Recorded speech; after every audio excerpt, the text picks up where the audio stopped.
자유, 좋은 단어죠. 누군가 자유를 원하냐고 물었을 때 원하지 않는다고 대답하는 사람은 없을 겁니다. 그런데 자유라는 건 뭘까요? 사전에서는 자유를 남에게 구속받지 않고 내 의지대로 행동하는 것이라고 설명합니다. 내 인생 내 마음대로 산다는 거죠. 하지만 이건 말처럼 쉬운 일이 아닙니다. 예를 들어 우리가 술을 마시는 건 자유입니다. 자동차를 운전하는 것도 자유입니다. 하지만 술을 마시고 자동차를 운전하면 국가는 폭력을 행사합니다. 마찬가지로 공원을 산책하는 건 자유입니다. 몸을 씻는 것도 자유입니다. 하지만 공원을 산책하면서 몸을 씻으면 안 됩니다. 이 경우에도 국가가 나설 가능성이 크고요. 개인이 누리는 자유에 무엇보다 큰 가치를 부여하는, 혹은 그렇게 보이고 싶어하는 미국 같은 나라에서도 이런 국가의 제재를 이상하다고 생각하는 사람은 드뭅니다. 왜 그럴까요? 우리나라에서 자유라는 단어는 서양의 근대 사상이 들어오기 시작한 19세기부터 사용됐습니다. 프리덤과 리버티의 번역어였죠. 양쪽 모두 자유라고 쓰긴 하지만 같은 개념은 아닙니다. 프리덤은 고대 그리스부터 서구 사회에 오랫동안 정착해 있던 노예제도와 연관되는 개념입니다. 노예가 아닌 사람이 누리는 자유가 바로 프리덤인 것이죠. 그런 의미에서 현대인들은 모두 자유인입니다. 중세시대로 넘어와서는 자유라는 게 면제를 의미했습니다.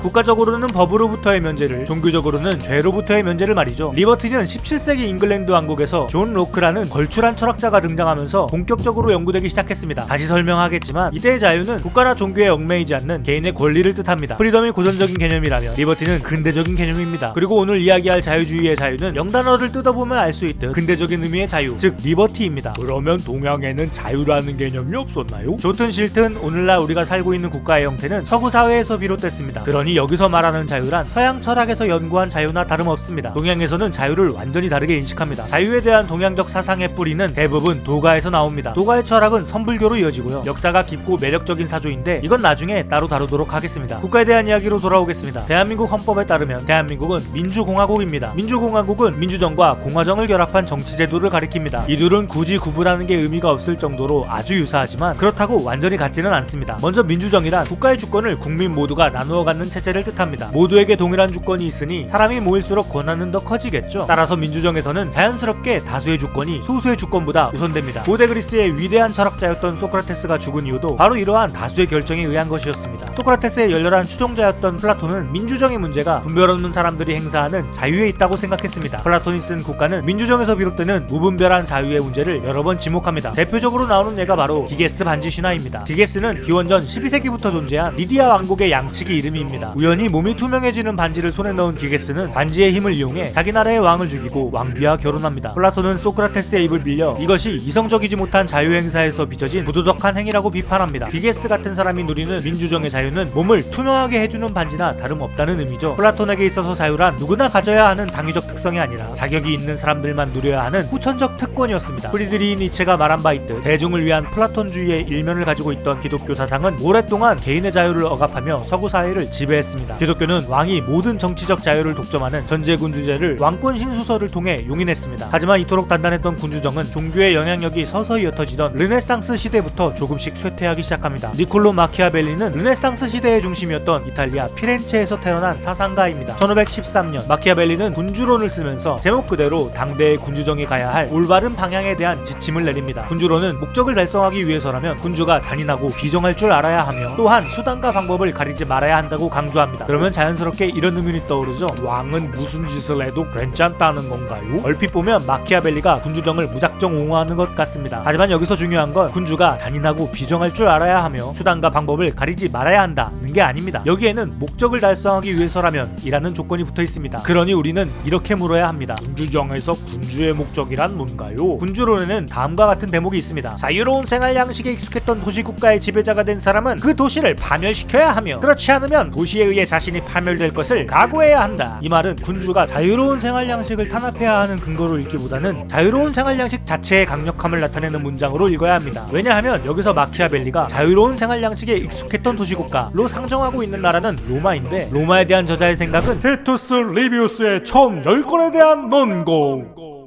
라는 무시무시한 제목의 책에서 읽을 수 있기 때문입니다. 이 책을 줄여서 로마사 논고라고 합니다. 마키아벨리는 로마가 위대한 제국으로 발돋움할 수 있었던 이유가 단 한 사람의 주권자가 아닌 국가 구성원 전체로서의 주권자들이 지배했던 국가였기 때문이라고 주장합니다. 이러한 국가의 형태가 바로 대한민국이 헌법으로 규정한 민주공화국에 섞인 두 번째 제도 공화정입니다. 공화정은 모든 구성원이 주권을 나누어 가진다는 점에서 민주정과 동일하지만 왕의 존재를 인정하지 않습니다. 그래서 왕가가 존재하는 현대의 영국은 민주정이기는 해도 공화정은 아닙니다. 아무튼 이런 관점에서 군주론이 표방 표방하는 군주의 목적은 다름 아닌 민중의 자유를 보장해주는 것입니다. 그리고 민중의 자유란 곧 공화정의 자유입니다. 마키아벨리는 군주가 공화정의 속성, 다시 말해 민중의 자유를 존중하지 않으면 그 강력한 자유의 힘 때문에 군주정 자체의 종말을 초래하게 될 거라는 걸 역설적으로 암시합니다. 그리고 세계 역사는 정말로 군주정의 종말을 향해 움직이기 시작하죠. 전제군 주제를 지탱하는 마지막 불꽃이었던 토마스 홉스의 리바이어던으로 넘어오면 왕의 위치는 신이 아닌 민중의 대리인으로 격화됩니다. 하지만 군주정의 한계를 일찍부터 관찰하고 공화정을 지지한 마키아벨리도 군주정의 한계를 체계적으로 정리하고 대안을 제시한 홉스도 간과하고 있던 게 하나 있습니다. 국가라는 건 결국 수많은 개인의 집합이라는 사실 말이죠. 자유주의에 대한 논의는 국가 혹은 공동체 안에서 민중, 군중, 시민, 국민, 신민, 그 외 기타 등등의 단어로 묶어불리며 오랫동안 소외된 바로 이 개인에게 주목하면서 출발합니다. 존 로크는 정치 철학사에서 가장 앞서 등장한 자유주의자라고 평가받습니다. 얼마나 앞서 등장했는지 그가 살던 시대에는 자유주의라는 말조차도 없었습니다. 로크가 자유에 대해서 무슨 이야기를 했고 또 그 뒤에 등장한 다른 사람들은 어떤 말을 했는지 그건 다음 영상에서 계속하겠습니다. 자유로 가는 길은 어렵고 길거든요. 들어주셔서 감사합니다. 지금까지 301초 자박질주였습니다.